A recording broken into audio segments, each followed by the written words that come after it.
Buenos días, hermanas. Vamos a continuar con nuestra serie La primera carta de Juan. Hoy vamos a hablar del tema 24 y se llama El amor hecho verdad. Vamos a leer ahí en el capítulo 3, vamos a leer a partir del versículo 16 y vamos a llegar hasta el 18. Y dice así: En esto hemos conocido el amor, en que Él puso su vida por nosotros. También nosotros debemos poner nuestra vida por los hermanos. Pero el que tiene bienes de este mundo y ve a su hermano tener necesidad y cierra contra él su corazón, ¿cómo mora el amor de Dios en él? Hijitos míos, no amemos de palabra ni de lengua, sino de hecho y en verdad. Bueno, lo que la palabra de Dios nos está diciendo es que recordemos que Él nos está haciendo una gran diferencia de lo que es falso y de lo que es auténtico.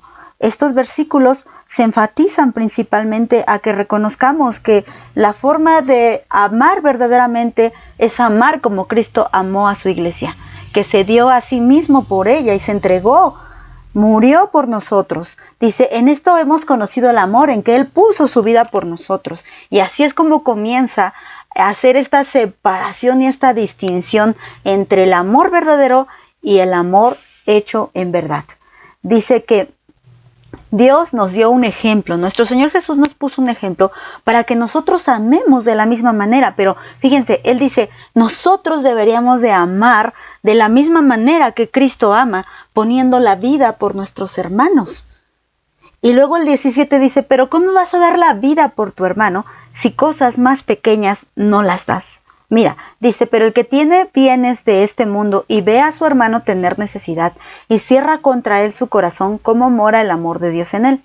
Entonces dice que cuando tú ves a una persona, y sobre todo los que son de la fe, sobre todo los que están en Cristo, esto es algo bien importante, no los que aparentan estar en Cristo, sino los que están en Cristo, tienen necesidad, tú tienes la obligación, y más que obligación, tú vas a sentir en tu corazón como verdadera hija de Dios esa necesidad de compartir con tu hermano lo que Dios te ha dado a ti. Dejen que pase el de la basura.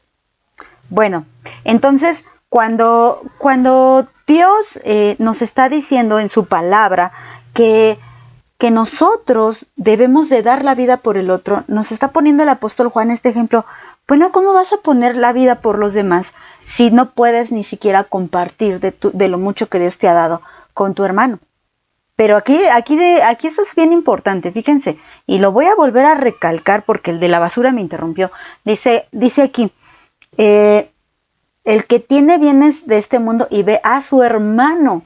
Y voy a hacer esta énfasis, hermano, no está diciendo a su prójimo. Es cierto que Dios nos mandó a amar a nuestro prójimo como a nosotros mismos, pero aquí lo está llevando, está cerrando aún más el círculo.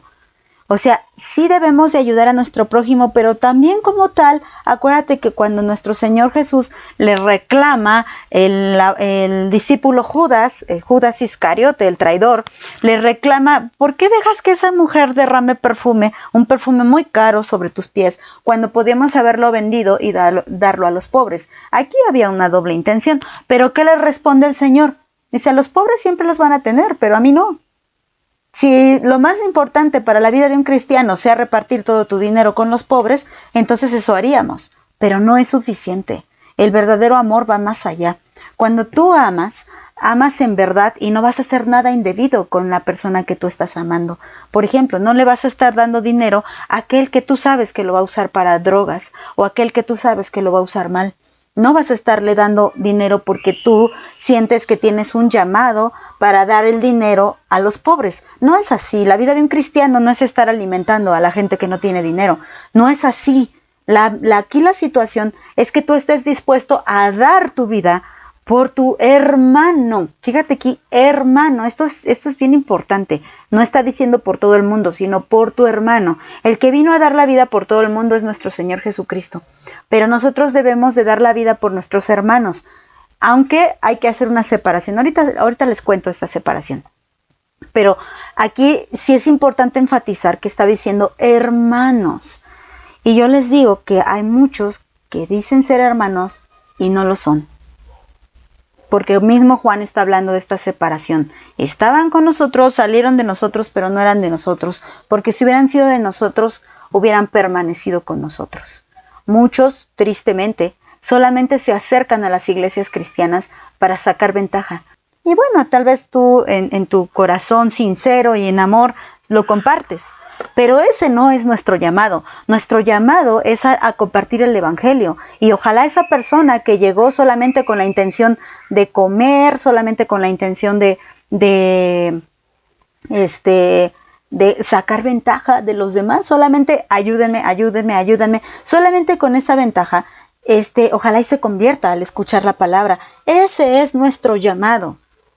Pero ¿cómo vamos a amar si no estamos dispuestos a dar lo primero? Ahora, toda esta aclaración fue necesaria para hablar, pero ya acerca de los hermanos. Ya aclaramos quiénes no son hermanos. Pero si alguien realmente es tu hermano y está pasando necesidad, no cierres contra esta persona tu corazón. Porque ¿cómo puedes decir, ay, sí, yo daría la vida por mis hermanos, si cuando el hermano tiene una necesidad, tú cierras tu corazón?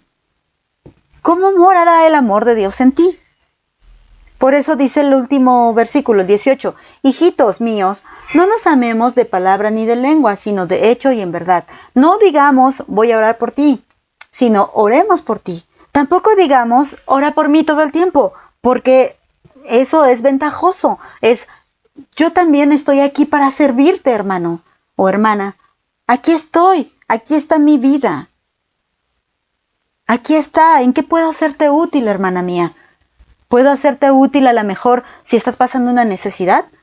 Y estoy hablando, les vuelvo a repetir, de este círculo que ya se cerró, entre hermanos, entre hijos de Dios.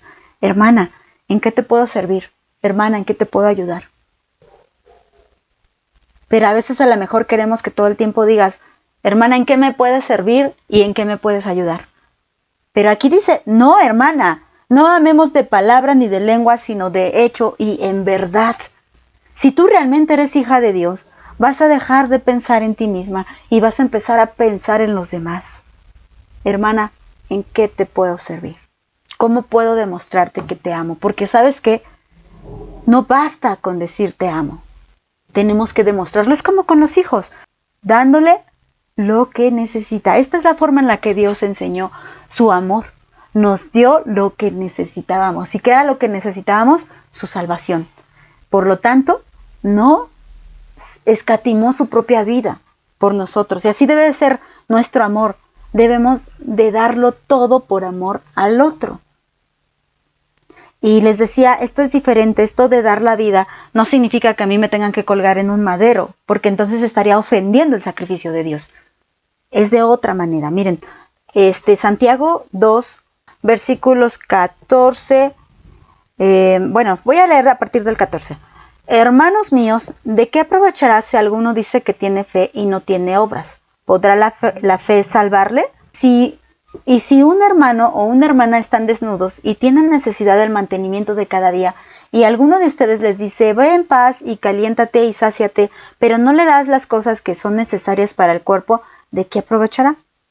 Así también la fe, si no tiene obras, está muerta en sí misma. Entonces, tú dices que eres cristiana. Ok, muy bien, qué bueno. Porque hiciste tu oración de fe. Muy bien, te felicito. Porque dices que oras todos los días. Perfecto, te felicito. ¿Oras una vez a la semana? Bueno. ¿Lees la Biblia cada domingo? Bueno. Dices que eres cristiana. Pero ¿sabes cuál es la mayor muestra de tu fe? El amor. Si tú vives para ti misma, tu fe está muerta. ¿Cómo puedes ver que todos los demás tienen necesidad y la única necesidad que te importa es la tuya? ¿Cómo puedes decir eso? ¿Cómo puedes ser indiferente a la necesidad de los demás? No. Tal vez tendrías que preguntarte si realmente tienes fe y tu fe está viva. Pero vuelvo a repetirles el 15. Si un hermano o hermana, fíjate cómo dice, si un hermano o hermana, no está diciendo si tu vecino, si el extranjero, si el extraño, si fulano, si fulana, hermano o hermana. En Cristo, que da fruto, que se compromete, tiene necesidad del mantenimiento de cada día, es decir, de comidita, ayúdalo. ¿De acuerdo? Y después vamos a leer un ejemplo que nos dice Pablo de cómo él dio su propia vida. Filipenses 2, 17 y 18. Pero aunque yo sea derramado como libación sobre el sacrificio y servicio de su fe, me regocijo y comparto mi gozo con todos ustedes. Y también ustedes les ruego, regocíjense de la misma manera y compartan su gozo conmigo. Él está diciendo que no le importaba ser sacrificado.